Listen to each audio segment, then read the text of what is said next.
Good morning, guys. Today is January 3, 2024. And balik na naman tayo sa snow. Yesterday, there was no snow. Ngayon ni Martin, kumakain siya.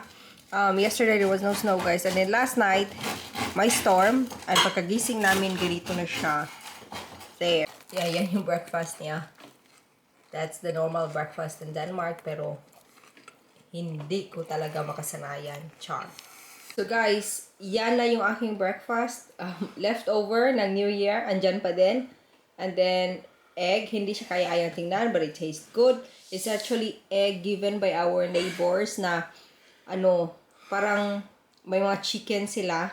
And then every day, nag-harvest sila ng eggs and they got so much. So they gave us actually a lot. And I really, really like it because I think this time when we're buying in the grocery store, it's like small sizes of eggs, but the one we got that they gave us, it's like really big sizes.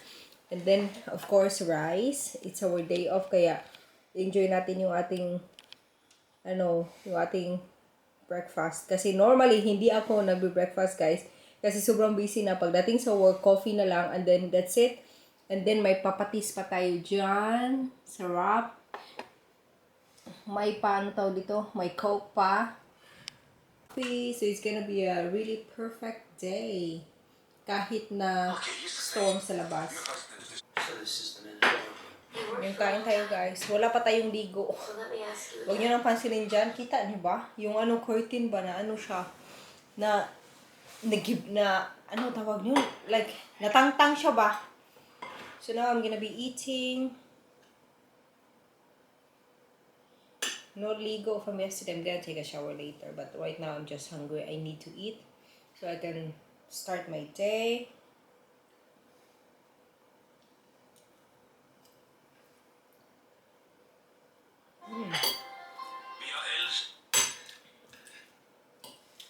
Saya talaga pag day off, oy. Day off ko din bukas, guys. Pero may gagawin tayo bukas. Today, actually, I'm busy. At busy, but it's day off. Gusto ko talaga na parang maging okay lahat before kami umuwi ng Pilipinas. So, I need to clean. I need to pack our bags para ready na siya. Kasi tomorrow is my last day off. Pero, busy tayo tomorrow. So, by Friday, Saturday, Sunday, work. And then, by Monday, travel na. So, this is really the only free day na parang ma-prepare namin lahat. So, sarap talaga.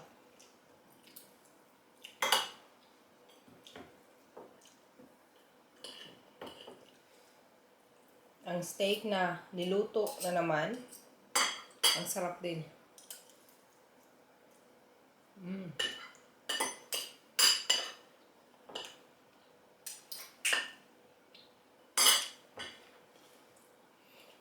Nauna nang kumain si Martin. Yung pagkain kasi niya, bread lang. Tapos sa akin ganito. So sabi ko, sige, mauna ka na kumain. And then, yeah, that's just gonna be it.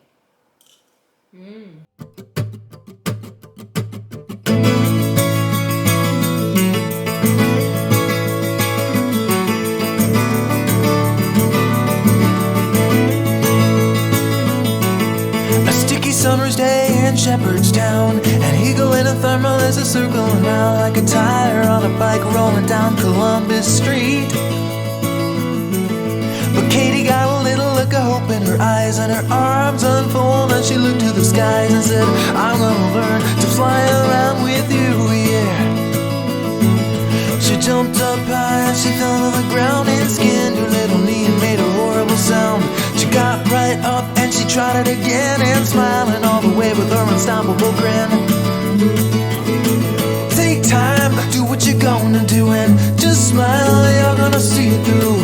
Your wings are gonna sprout and lift you off the ground. Oh no, take time, do what you're gonna do, just smile, you're gonna see it through. Your wings are gonna sprout and you will learn to fly.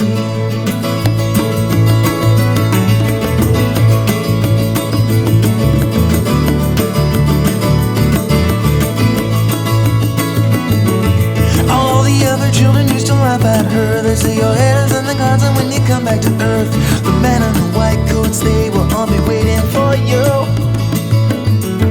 But Katie knew that there was something they didn't see, and she climbed up to the top of the sycamore tree and said, look out world, I